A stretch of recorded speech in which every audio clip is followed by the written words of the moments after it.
already. See, I recording in progress. What's going on, everybody? Welcome back to the Black Man Win podcast with your boy Tyler Pie Guy. And listen, man, we got an OG on. We got an OG on the line right I'm now. OG We got status he now, OG yeah. status now. Status Hey, now, I remember when you was. I was still a young buck, and you was still. I always thought about you as OG status though. yeah, Because I was always a young buck. You and Jeremy around and shit like that. So I was the young buck around and shit like that. When I saw y'all was always OG. But now you really out here OG like status. super OG. Yeah, You I'm like super- triple. I'm like You double yeah, OG. you super triple double OG right now. Like I don't even know. Like I think with the new position now, I think you probably like you getting into the untouchable range. Yeah, I'm trying to though. I'm trying You to. feel me? I'm trying to do something like that. I'm trying. You get into, but you know what? Let me let my man's introduce himself because that's actually the first question. You feel me? Okay, cool. That's the first Yep. question. So we're gonna let you introduce yourself Okay. to our fans at home, to our listeners at home, to our black men at home, black women listening. You feel me? Let them know who you are, my guy. My name is, well, I mean, I ain't gonna throw I guess I throw my government out there because you can trace me way too because I'm on Facebook. The feds got our information. Hey, they got it. It's leaked already. My real name, DeAndre Royster. You know what I'm saying? I'm originally from Flint, Michigan. Lived in Flint, grew up in Ypsi. Shout out to White Town. You know what I'm saying? White Town. Currently, right now, I hold the position of podcast editor for sports and gaming at Spotify. So if you got a podcast, shoot them over to me so I can put you on. All right, I just pause real quick. Hold up. I just want everybody to hear that. Did y'all hear that? I just want the people to know who I'm dealing with. You understand what I'm saying? This is not no for play. Go ahead, my brother. I just wanted to make sure they heard. Yeah, you already know what you know what I'm saying. What it is. Yeah. So, also you can find me by D-Royale on Instagram or Twitter because, I worked in radio for about a decade.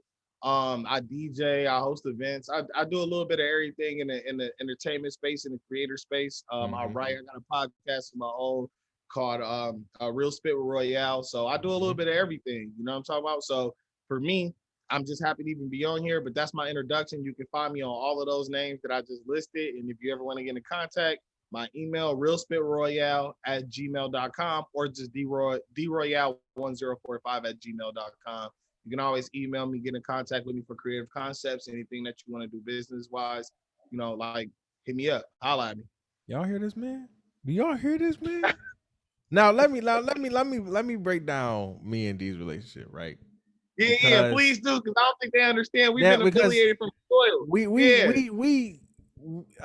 here's the thing. A lot and I love when I have these types of interviews because a lot of people don't know who I know. Right? They don't. Yeah. We never use that as a badge. Never. We are the type of folks that we never use our networking or our networks or our connections to really sit here and flex. I never do that. I never do that. To a fault, like exactly. Okay. Exactly. To a fault to where like, okay, you know what? I should have flexed on them real quick. But you know what? The humbleness in me pulls me back.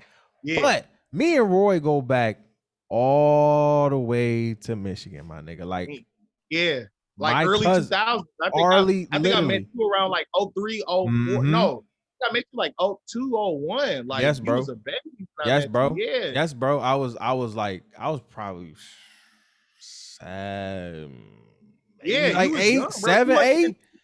Yeah, you ain't even had a double digits on your my nigga. Like it's been a minute. Like you was a teenager by that time. You was a young flower from the soil. Bruh. Yeah. Facts, bro. Fucking facts. Listen, my cousin Jeremy and him are like super duper like. That's my brother. That's the brother. No that's blood. We don't share no blood, but water couldn't even make us. Literally. Like, that's my baby right there. That's literally my homie for life. Yeah, for sure. Every time I seen Jeremy go somewhere, it was always Roy and his crew next to him. Right Like there. literally, it was Right. always them. Always. Yeah. Always. I remember coming to the hotel room one time. Oh, he got. Oh, you can't. Oh my God, Lord have mercy, Jesus. Dog, we can't talk about the tellies. You can't talk, but no, that's dope. But no, like it goes back far. You understand what I'm saying? So I'm in Michigan for my me and Jeremy are we in Michigan for our aunt's funeral. Yep. And he was like, yo, how you been out there? I'm like, I'm doing all right. You know what I'm saying? I'm making it, taking it one day at a time, but everything is moving consistently and everything. He was like, D out there. I was like, Roy? I was like, fuck out of here. You lying. He was like, nigga, he been out there for the last 5 years. I was like, nigga, send me his contact. Oh, mama. Right, oh, yeah. I wish I would have been new. Oh my God, bro. Like I'm a really, but that's another conversation. Exactly. But it was just like, nah, real talk. And then just like doing my research on you, I was like, and seeing how much I was like, bro, this came up, bro. I'm like, yo, what? It's the grind, I'm like, bro. It's the grind. And I was like, yo, I gotta get him on the pod. I gotta get him on the Black Men Win pod. Cause I'm like, to see what I have seen, it was just like, bro, this man is going crazy and he not even done yet. And I just feel like he's not even getting. He's probably like at maybe like 20-25% of getting started. You know what I'm saying? You start a game and you like, yeah. percent in, yeah. Like you like 25% there, bro. And it's just amazing to see the growth, like everything. So going into the second question, do you believe that as Black men, we support each other spiritually, emotionally, mentally, physically, and financially? What do you say to that? That's a great question. That's exactly why I wanted to come on this pod, because I had so many ideas. And I think I love that you allot the space for us to talk this way. Yes, sir. In short form, the answer is no. Yes. In long form, the answer is kind of. Okay. Break it down for me. I'll elaborate just a little bit. I didn't really have my first, as a professional, I didn't really have my first Black lead or Black manager until I got to a person named DJ D Strong in radio. And he became that. I knew him as a friend, but then he kind of elevated to that in the radio spectrum.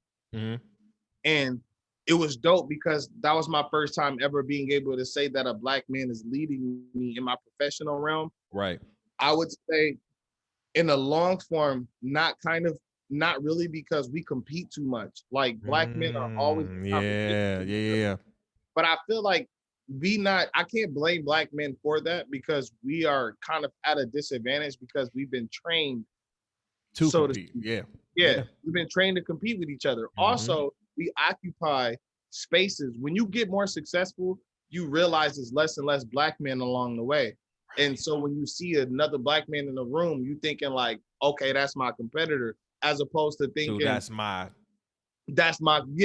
conglomerate. Right. Like, we can collaborate together. Exactly. Yeah. And also, culture separates us. So, being from Michigan, when I used to get in rooms with other Black men, like these upper rooms, especially like at Spotify and iHeart, like they'd be from like Stanford, no disrespect to Stanford, but they'll be from like places where we never even imagined exist. And they grew up in predominantly a white background. So they're not from the soil like we from the soil. So you see act a certain way, so you don't look at them as one of your own. Right. You look at them as like you the op, like the other one's the op. Yeah. So for me, I try to keep it professional and cordial with you, and I don't break that third wall of being personal, because for the most part, I don't even know if you're in touch with your roots. You got to be in touch with your essence in order to align with me. So there's a couple different things at play, but short form, yes. Long form, no. But I'll even take it one more level deeper just to kind of answer this question. Think about being in the hood. Think about being like, let's say you from West Side 7 Mile, and let's say you go to East Side 6 Mile.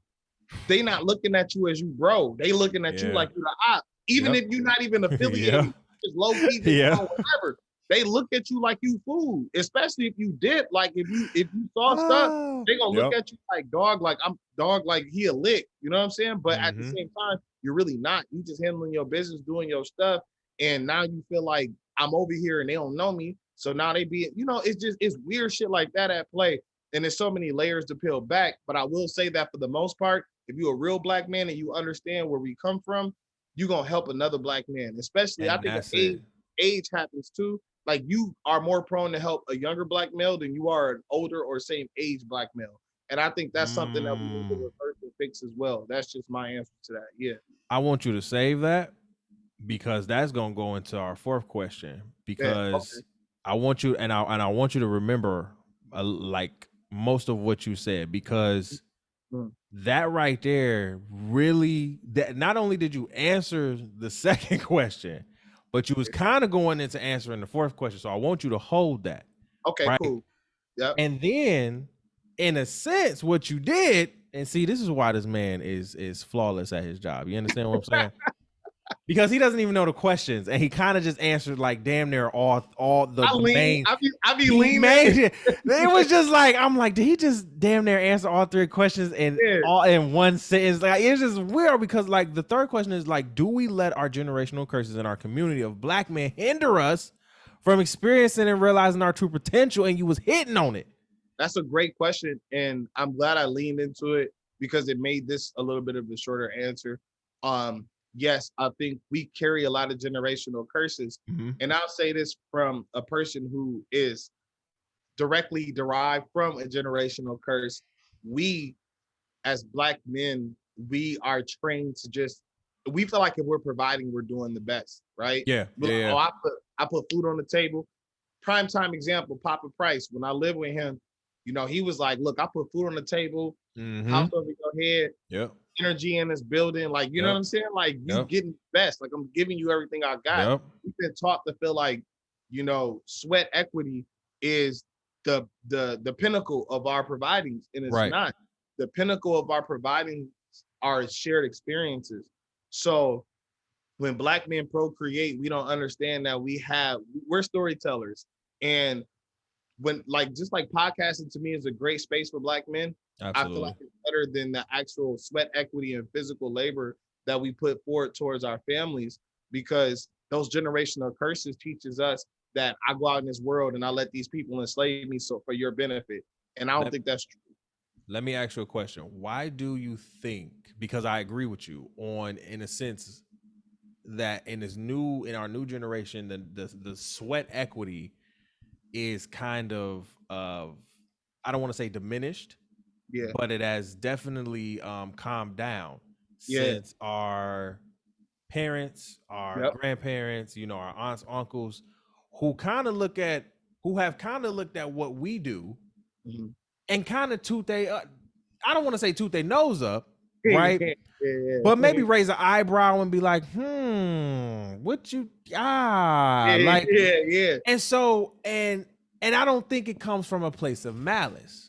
Right. I think it comes from a place of, it's like learned behavior. I think it's learned behavior over time. Right. That too. And I also think it comes from a place of fear, right? Because I think our parents wanted to, they look at us, and I know my mom, she was a hustler, and she got hers.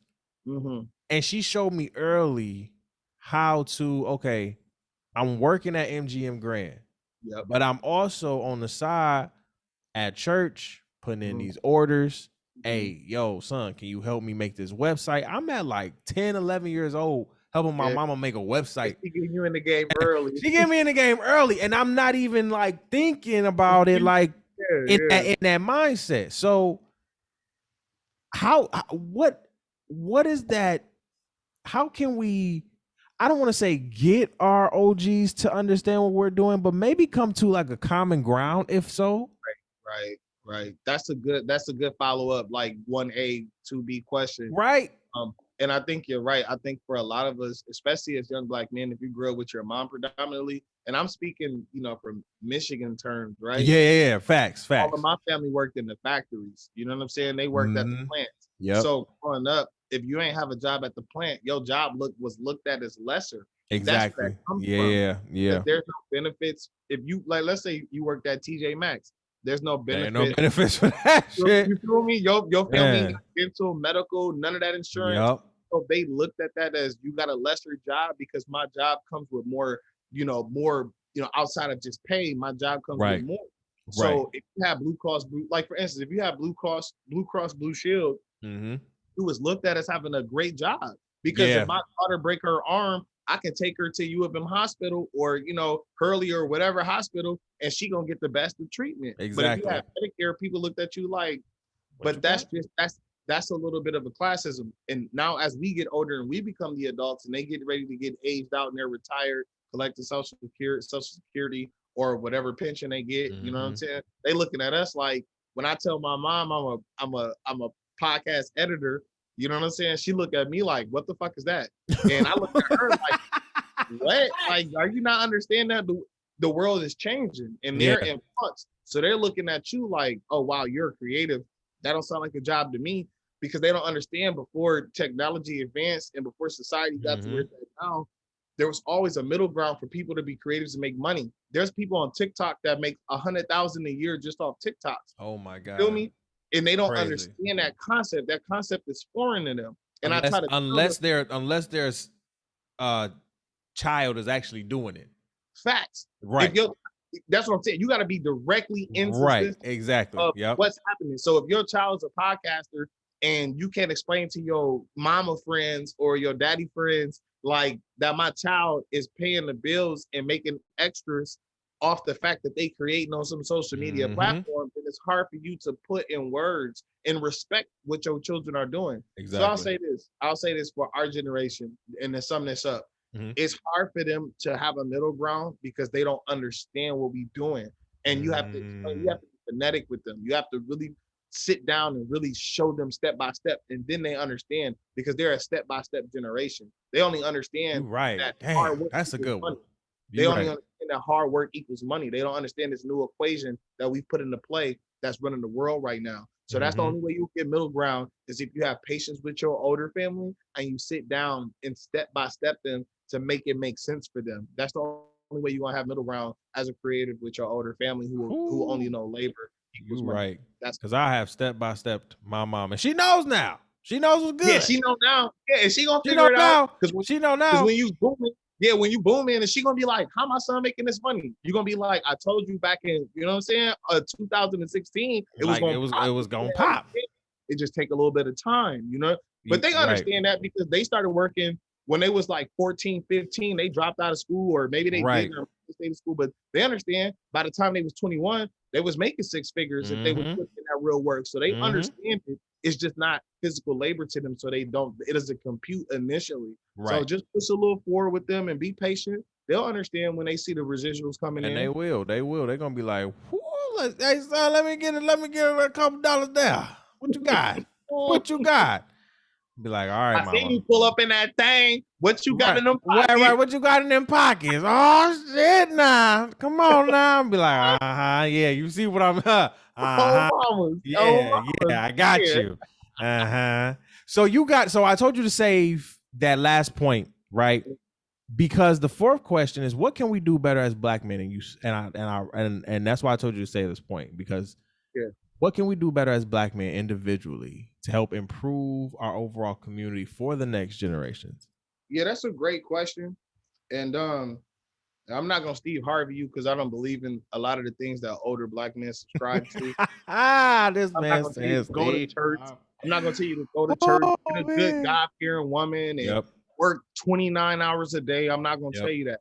What I'm gonna tell you is, Black men, we have to enjoy life a little bit more. We have to understand that life is deeper than just worldly rewards. Like, talk about it. Life is fun if you make it fun. Like, I know we're an oppressed people. I know we live in a very tough situation. You smell me? I know it's wild for us out here, like deeper than what we can think it is, because we don't have certain knowledges. But as Black men, what I think we can immediately do is be happier and like each other more. Like, not like if you see another Black man and he's shining, cool, he's shining. Whatever, that don't change nothing for you. It makes it better in some ways. Like, but I think we should also, as Black men, appreciate each other a little bit more, because all of the people that I look up to are Black men. You know what I'm saying? Like, I don't look up to anybody who's not from my soil, who's not from my situation or my family. and where I come from. So, anyways, I think the immediate answer to that question is don't look at other Black men as your competition in any form or fashion, regardless whether their family is doing well or not, whatever the case is. Like, don't look at them as like they your comp. Also, in the long form, don't put down Black boys, because you might have a daughter one day and you might look at Black boys as the ops. They not. They just attracted to your daughter because she's a Black woman. That's Talk the about essence. it. You know what I'm saying? Yeah. So I'll say, like, in long term, invest more in Black men and trust them. You might get burned, but whatever. You know what I'm saying? It is what it is. Like, there's a lot of bad people in this world. There's a lot of good people in this world.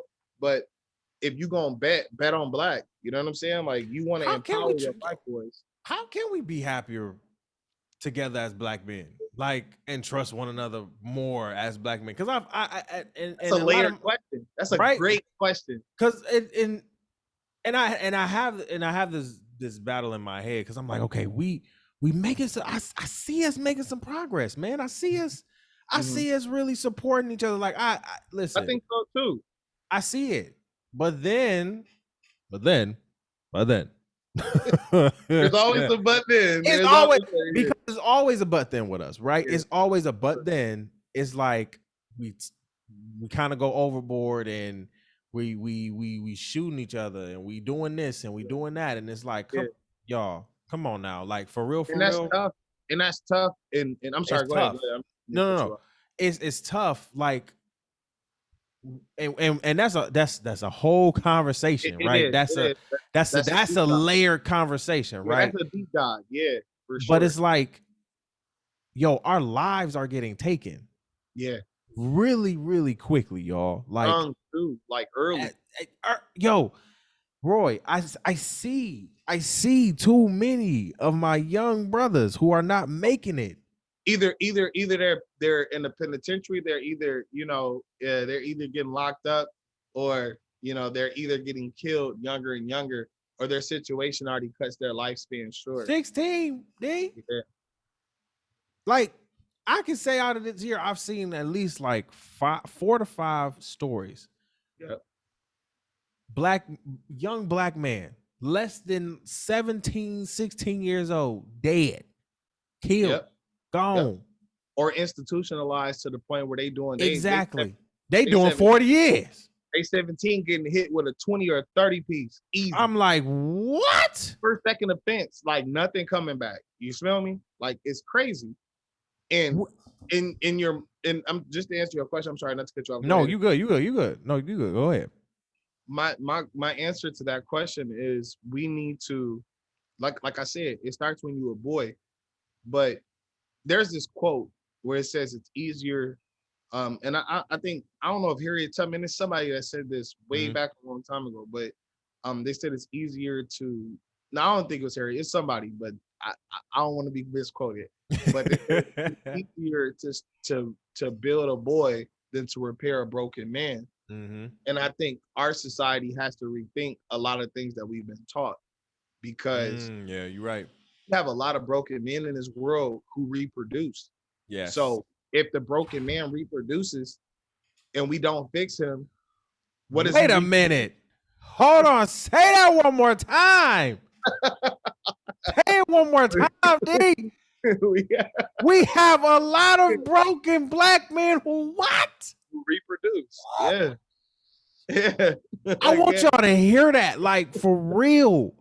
Like y'all, for real, hear what he's saying. Cause, like, I don't know if it hit y'all like it hit me, but like it hit me something. It was like like, oh my God, you're so right.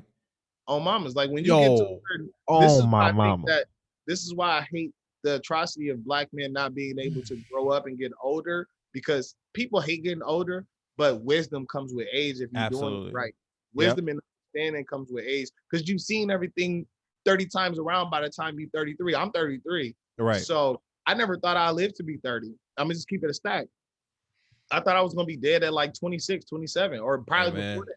Yeah. From the men I grew up around, they do wild shit to make it happen for their families. Yeah. So anyways, But then it's some weirdos out here who just want to be affiliated. That's another story. Yep. Anyways, what I'm saying about broken men reproducing is that they pass down those broken ways to children. So by the time you 12, you think you got to tote a Glock, you think you got to sell, you think you got to be out here opping, but you don't. Like, you really just need to stay diligent on whatever you feel your purpose is. Like, I think about my homies that got locked up 16, they never even watched anime. It's stuff like that I think is goofy, because you've been cheated out your life because you thought you were supposed to live a certain way because of the way that this society programs you. Yeah. And if no one teaches you that you're being programmed to do stupid shit, then you feed into the programming. That's right. What I mean about broken men reproducing with women. Yeah. And some of our women be broken too. Like, but I can't blame them, because this world is tough, bro. This world it'll break you if you're not strong enough. It'll crack your skull. Absolutely. And your soul would be inhabited with bad shit. Like, you naturally think you're supposed to be in pain all the time and suffering. You're not. Like, you're beautiful, bro. Like, and that's what I tell Black people all the time. So for me, like, I've watched, like, my father was a person who was broken and reproduced, and he ain't teach me shit. Mm-hmm. Like, he ain't teach me nothing but to be strong. Mm-hmm. To me, that's not a real lesson. Being strong takes many forms. You have to be able to break that down. That's what I mean about the answer to your question. Listen, that's it. Because on mamas, when we talk about that, like, all of our fathers in some way, shape, or form have been broken, because they came from people who had just got free, who had just had liberties. They literally just was able to vote in the 60s and have civil rights in the 60s. People don't realize how short of a time that is. Like, think about this. I was born in 94. Right. That happened in what, 65? Yep, 65. Yep, 64, 65, going into that. Yep. So you want to say 20, 29, 30 years almost? At best. Think about being born and then being 24. You don't know shit by the time you know something, bro, but you don't know it. Think about it. Yeah, you don't know nothing. Bro, like, that is a small span of time. That's 29 years. Like, that's you're just hitting 30. You just now getting there. You just getting into the swing of things and everything, and then everything gets swept up. Yo, we've been broken for a long time. For a very, very long time. And it's going to take a lot of time to get this healing right. That's why I tell Black men, don't beat yourself up if you ain't got it figured out by a certain age. Bro, you don't know what it's like. Okay, I'll make this analogy, and I'm gonna make it very quick. I make this analogy so Black men can understand this. It's like hooping. It's like you 13 in an AAU game, and you hooping against 17-year-olds, and they've been hooping since they was 4, and you start hooping when you was 2 years ago. Yeah, you know what I'm saying? And you down by 40 points in the first quarter. If you somehow manage to lose by 10 points, that's a miracle. That's you get what I'm saying? Bro. Like, you don't came understand back. what you're really up against, like, actively, proactively, retroactively, and even way before that. Right. You're not meant to even have. If you're happy, you're already a threat. That's why I tell Black men, start with mental health first, and fix that so you don't take it out on the people that care about it. Yes, sir. Because we fight. We don't realize how much we agree. Yep. We take it out on the people we love as Black, because we're strong-willed. Like, we're very strong-willed Black men. And our pride gets us in trouble. That's what boy, you couldn't have said it better. Oh shit, our pride gets us in trouble. You could have said it better. My pride almost made me not able, like, love to me as Black men is so deep. And I'm gonna say this, and I know I might get some shit for this if you share this, but I don't care. I don't give a fuck. Whatever. Love from Black women is the secret sauce of a Black man's existence. You talk your shit, goddamn king. You talk your shit, king. You can't be great without a Black woman, bro. You just can't. And I'm sorry. I know you love whoever you want to love. You want to love a white woman, Latin woman, German woman, whatever. Whoever. And we learn that as Black. Ain't that right, Panther? Raised primarily. Got my dog right. I see, cuz. I see you at the bottom. Ain't he a Black man, so he know what's good. He good. He know what's good. About that. We'll talk about that later after your interview. I don't want to interrupt too much. But what I'm trying to say is our moms teach us early on. Yes. no love ever compares to a love of a black woman. Oh my God. It's different. It's tightness. It's different, bro. I can't tell nobody nothing different. Your life is whatever you want. I'll tell you, the first love I ever felt was the two black women in my life, which is my grandmother and my mom. And then the next one was my woman. That was it. When my woman kicked in, that was a different type of love. You feel me? It's different. That's it. I'll leave it there with that question, with that answer. And to piggyback off that, he's 100% right, because as I'm growing up, that's exactly how I've been feeling. Mamas. On mamas. Like literally, yo, mama. Like my mom, my aunt, my grandmother. The three women who I consider my trifecta. Yep. Literally. That's the Trinity. That's the Trinity. My holy Trinity. Yeah. Literally raised me. You understand what I'm saying? Nobody can take that. That's it. That's it. Like, don't get me wrong. I had villagers, right? Because it takes a village. It does. Right?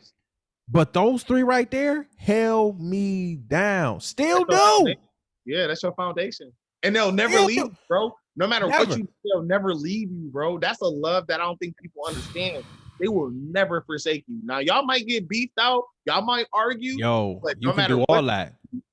They'll be like, come over here, come home, whatever. You know exactly. What I'm saying? We got you. We got a hot meal for you. All that. Yes. Then when I got with the way I got with my girl, like exclusive. Yeah. The way I got with my girl, like you gotta notate that. Go ahead. I literally came to New York off of just like, I have nothing to my name, no job, no nothing. I'm living. My best friend is at the time she's working for the MLB, so she's remote. Oh, that's dope. Right, so she came from Grand Rapids, got me. We drove out, boom, in New York in her Brooklyn apartment. We in Harlem now. A different lifestyle, bro. When I tell you, life just opened the fuck up. I said, well, what the hell? Nigga. Oh, boy. Fear, nervousness, scared, all that. I mean, everything came about. 2 weeks, right? My friend hits me up. She's like, yo. I want you to come through because I'm throwing you a welcome party. Plus, it's like a birthday party, so I want you to come through. I'm like, all right, bet. Get there late. She got the food out. The first thing I see, not the food out. future girlfriend sitting right to the right of me. I mean, the left of me. Legs galore, all this. She already had you. Had me before even saying hello. She already had you. Oh my God, had me before even saying. 5 years ahead of you. She 5 years ahead of you.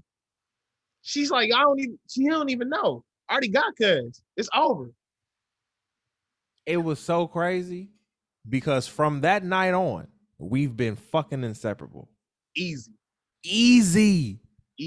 Black Latino woman, Afro Latino. So I got the best of both worlds, and then she doubled the crazy. You cooking.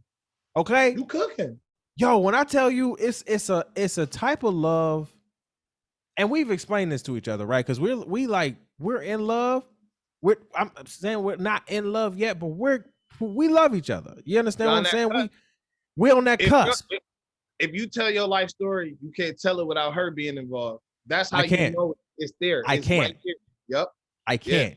Yeah. Because over this year alone, I'm like, my life would not have gone in this direction, in the right direction, without her by my side. Period.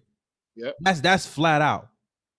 And like having that, it was just like you realize so many things about yourself. Yep. And us, we have an age gap. It exposes so much shit. One of the things for me, and we'll leave it here. Like one of the things for me, it exposed how mature I really didn't take credit for myself. That's what the fuck I'm talking about right there. Bro, my girl is looking at, mind you, my girl is older than me. Okay? She's older than me. She's 4 years older than me. She sits here and is like, yo, babe, I thought you were 31. Thought you were 30 coming up at me. At the time, I'm 26. I'm 27 now. My birthday's in February, right? We met in September. Yo. Your birthday in February. Yes, sir. It's the 2nd. That's crazy. Hey, yes, sir. We in here. Aquarius man all day. Rep your shit, nigga. Me all day. But listen, it was like, yo, I tried to tell God, like, wait a minute. Hold up, Jesus. Hold up. Because I'm not coming to New York to be in a relationship. I'm coming to make this money. I'm coming to get network. I'm coming to get this paper. I'm trying to go up. But what he told me was like, bro, I got you. Let me insert. Right. Insert. Right. You don't understand what I'm doing. But insert. Relax. Right. Yeah. And I'm like, I know you told me you never leave me nor forsake me, but dog. And you never told me you put, anything on my back that I can't handle. But bro, I'm like, I'm about to get in a relationship. I can handle it. Oh, I can handle it. Because you built for that. That's your because you built for it. Like I doubted myself so much that I had to come to myself and say, nigga, you got this shit. Yep. Period. Your girl sitting here saying that. God saying that. You gotta say it. And once I really understood that, everything just like. But that's what and to kind of just really quick, that's where I feel like Black men need to kick in. Yes. To reassure you. Yes. Like they need to sit you down and be like, look, I know you probably anxious. I know you unsure. Let me tell you something. You built different. You built for me. You got this. And having that reassurance in small breaths, to me, that changes the way that you view the world. That's why I feel like a lot of Black men need to kick in for other Black men. Yes, no matter man. what, young, older, same age, younger, whatever. Black men need that. Black men need to kick in for other Black men. I like that. That's a bar. Period. Yeah, because we go through this world, we're unsure, and we question ourselves. Like, even the most confident Black men, absolutely question themselves. But if you got an OG in your corner to be like, bro, you doing it right? The world, you don't give a fuck about what another motherfucker think after that. That's over. Because all I need is one person to say you're good, especially a strong one that you respect. Exactly. Over. I don't like give a fuck. Because you exactly because you don't give a fuck about what you can say something over here, and you may be on the same level as on my OG, but I don't respect you like that. I ain't got that level of you doing it different. I don't like the way you do it. Fuck that shit. I don't like the way you do it. I like the way my OG doing it. Am I doing it the way you? And not to say I'm doing it the way my OGs are doing it, but am I doing it in the right way? Am I making sure my moves are correct? If they say my nigga, you doing what you need to do, bet. That's it. That's it. We good. That's a fact. That's it. We're good. Fact. Yep. That's a fact. So last question. What does Black men win mean to you? When you hear that phrase in your head and that comes to mind, what does Black men win mean to you? See, I'm different, and I'm glad you asked that question. Mm-hmm. And I think you named this podcast, the Twitter handle, the Instagram handle.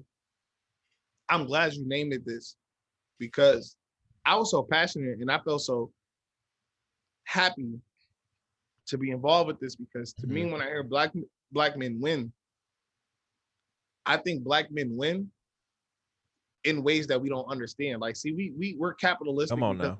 We're born in this country, so we think a lot of money. We think wealth equals. Absolutely. But our primitive essence, at our core, we're at most peace and most ease and most exhilarant when we have families that we've provided for, that we've built, and that we've created. When we have communities that we've built. The Black men in this country won't be on the winning side unless we create something that money can't buy. Come on now. See, we're deeper than money. Like, we care about 100 years from now as Black men, which is why when Black men fail, they fail miserably. They fail. Like, when you fail, you as a Black man, you like, well, if I'm gonna be out here on drugs, I'm gonna do my only, I'm gonna go hard. But when Black men win, Black men go all the way up to the chart. Like, yeah, man. Yeah, man. So I'll say Black men wins to me is when you find a Black woman and you procreate and you create a community with her that can't be replicated across the world abroad. To me, Black men win when they choose love and they choose understanding and they pass that down from generation to generation. Absolutely. The only way black men can truly win is if we totally reverse the narrative that's been bestowed upon us from years of Jim Crow, slavery, whatever the case is. The only way we can truly win is if you procreate and create black children. And this might sound to other people, they might think I'm bugging, but I don't give a fuck. For me, if you are a black man and you don't find them, and I don't care, she could be black Latin, she could be Afro Latina, she could be black German. I got one. Yeah, she could be black British. One. Yeah, she could be black British. She could be black Brazilian. And she crazy. As long as she understands that this world has oppressed us, and the only way for us to win is to collaborate together and build a community. That's the only way black men win, is if you build a community of black people who understand the struggle and things that we've been put up against in the Western civilization, and proceed from there. That's to me the ultimate. You can make 60 million a year, but that don't make you no successful black man. That just means you're a black man who found out how to manipulate the capitalistic society that we dwell in. Exactly. Are you going back into your community? Exactly. Yeah. Are you putting that bread back? Like how are you helping the people who you came from, who you derived from in this country specifically? You know, if you're not doing that to help people, black people specifically, the people you come from, then I can't even look at you as you winning. I look at you as you're a goofy. You getting manipulated. Goofy. You getting finessed. You getting maneuvered. Yeah. If you make all that money and you're not investing it into the black people, because guess what? Black people always make this world shift. Our culture permeates. Think about your earliest memory. Let's say you was born in 94. Let's 04, you was 10. I met you around that time, probably 02 when you was 8. But think about it. Black culture had already been shifting the world before you was even integrated. Before I was even thought of, before God was like, put him down there. That's why I get mad at black people, because if you don't bet on black culture, that's the easiest quantifiable measure to invest in. If you're an investing person, invest in black. Whether it's black slang, whether it's black art, black music, anything, invest in that. Your money is going to come back 30 times fold. You get what I'm saying? So people, when they get rich, especially black men, and this is what I hate about black men, I'm sorry, and I'm making this answer very long. That's all right. But I want to hear it. The thing I hate about black men is that we assimilate to white men too easily when we're successful. And I'm going to keep it a stack with you. I was poor for most of my life. Until about 31, I was broke. I make good money now. Hey, man, come on. I make good money. And when I get around the white men that make good money, I challenge them, especially when it comes to black women. And if you're a smart black man, you invest in a black woman. And I mean financially, emotionally, spiritually, you invest in that woman. Guess what? Her pulse beats to the world's pace. Is different with them. So if you're smart as a black man, you understand that you're nothing without the woman that created you. Amen. And the women that invest in you. So my ultimate win, build with black women, invest in black women, trust black men as far as you can trust them. Yeah. Because some of these guys assimilate and want to be like Warren Buffett and they want to be like Jeff Bezos and all these guys. That's goofy to me. You are if you believe and you subscribe to that. You heard what he said. That's what he said. Period. And to me, that's black men win. That's me. Black men win when they understand that you ain't shit without your essence. And if you're not tapped into your essence, I can't even trust you. I can't even rock with you, no matter how much money you make it. And guys have come to me, celebrities, and I've worked in radio, I've worked in entertainment. Many guys have come to me for opportunities. But they the ops if you're not investing with black women. If you don't swear by black women in some form or fashion, I don't care if you're white, Spanish, German, fucking Russian. I don't care what you are. If you don't invest in black women and believe in them, I can't even rock with you. It's over. And that's the bar. We're gonna leave it there. Period. If you ain't investing in our queens, it's a wrap. Fucking with you. Fucking and that's it. And that's it. Because here's the thing. You was right.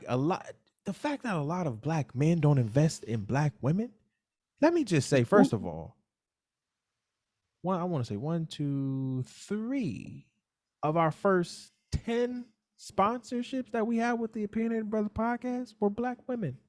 They support us, bro. We're black women. My whole professional career in radio, guess who the #1 listeners for all of my radio shows were? Bro, black women. All the time. Bro. It never fails. I promise. I don't think niggas understand. Y'all don't. Y'all don't. I'm like, across the board, I've looked at all my stats across the board as a network. Black women surpass every other demographic that and I'm not even an analytics person. Like Same. I don't like I'm Draymond Green podcast. He's from Sag Nasty. He's from Michigan. He close to Flint, so I called him a Flint brother. But anyways, I'm the Draymond Green. Like, you don't have to put up 30 points every night. No. You have to be dedicated to a cause and a purpose, and if it benefits the right people, you're going to win. Yes. Like, bro, I don't think people understand that. Like, your podcast, for example, you theme it the right way. I can see why black women buy into this, because you know why? You care about them. Like, it permeates through your core. It's your essence, bro. And I make sure that the black men on here that I interview, because don't get it twisted, y'all. Let's not get it twisted. The black men that I bring on here are never going to outright disrespect on mamas, their mothers. Okay. Period. Period. They never gonna do that up on this platform, because I'm never going to give them the space to. Because what we do here, yes, we celebrate black men here, but ultimately we celebrate black people. You understand what I'm saying? And we understand that in order for us to rise, we have to lean back, or even not even lean back, hold out our hand to the side and be like, baby, come on. Period. Black woman, come on, sister friend, let's go. Because I'll say this now. My friends, all my friends, damn near my whole crew, 70% of them, black women. I'm just being 100. My sister friends keep me on check. They keep me grounded. That's not by mistake. It's not by mistake. It's not. Like, I got so much flack with that in high school and college. Like, yo, why you got so many like women friends? And they was black women. Like, it's not like I got white women friends. Like, yeah, they cool, whatever. Like, but then I got black women, like, who are one is a social worker. Actually, 2 are social workers with their master's degrees. All of the black women across the board in my crew have master's degrees. Most educated group in the United States, bro. It's not a game. They are thorough. They're smart. They're inclined. Bro, they lead the culture. Yes. It's with them. Yes. It's different. And it's like, why not support them? Why are you not supporting them? What is wrong with you? You're a direct op if you're not supporting black women in some form or fashion. Period. And I don't care who you are. You could be my dad. You could be my best friend. If you're not supporting the movement, I can't even. That's a wrap. It's done. Because you're a goofball, bro. You know what? We had D-Roy on the show, man. This was great. I appreciate you, Roy. Thank you so much for coming on the show, bro. I appreciate because you got a busy schedule out here in these streets. I had to give you something on a Saturday, and I apologize on camera. No, you can't. Sorry, because you family, and I apologize. But you a Harlemite now, you know what I'm saying? Oh, man. You already know what's next. We got to initiate you. Oh man. Listen, mama, now I gotta get initiated. Shit. I gotta take you up. I gotta take you uptown. We might end in the Bronx. They're my neighbors, but it is what it is, bro. I bet. And I'm thankful that you had me on Mamas. Like, bro, to see the man that you become, I'm proud. Because I feel like I had an indirect kind of hand in this. You know what I'm saying? Bro. Yes, you did, bro. Remember P&I little excursions? Bro, what? Oh my God, y'all was wild.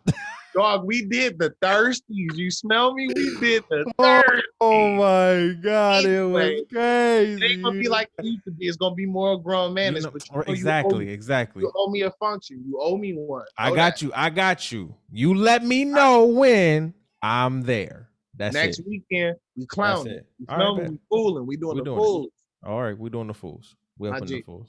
All right, let them know your you already let them know your Twitter handles. Yeah, I said it again though, because Twitter. people yeah, because people forget. Let them know your Twitter and your Instagrams and all of that good stuff where they can follow you. Twitter, Instagram is D-Royale, D-R-O-Y-A-L-E. You can call me. You can email me. You know what I'm saying? D-Royale1045. I got a podcast, Real Smooth Royale, is redropping again 3rd of September. So Labor Day weekend. Sir. For you. In the meantime, follow me, Twitter, Instagram, D-Royale. Also, you can get at me. I'm Spotify exclusive. So if you're trying to get down, you're trying to get your joint bumped, holla at me. That's it. Got you. All right, y'all. We out of here. Make sure y'all follow us on Instagram on the BMW podcast. You can, add us BMW podcast. Follow us on Facebook as well at the Black Men Win podcast. You can also follow us on Twitter on our podcast network, the THC network with an _. You can also follow us on YouTube. We got the network on there too, so you can catch all clips and everything there. This episode will be out in September. We got about 3 episodes already in the can. I'm loaded. Like we're almost done with season 1. I want at least 1 or 2 more episodes, and then I want to get season 2 started. So yeah, man, we on the prowl with this one. We going crazy. So I want to thank D for coming through again. Thank you so much, man. We appreciate you. We love you. Again, check out some past episodes right now. And that's it. Love, peace, and hair grease. And we out this thing.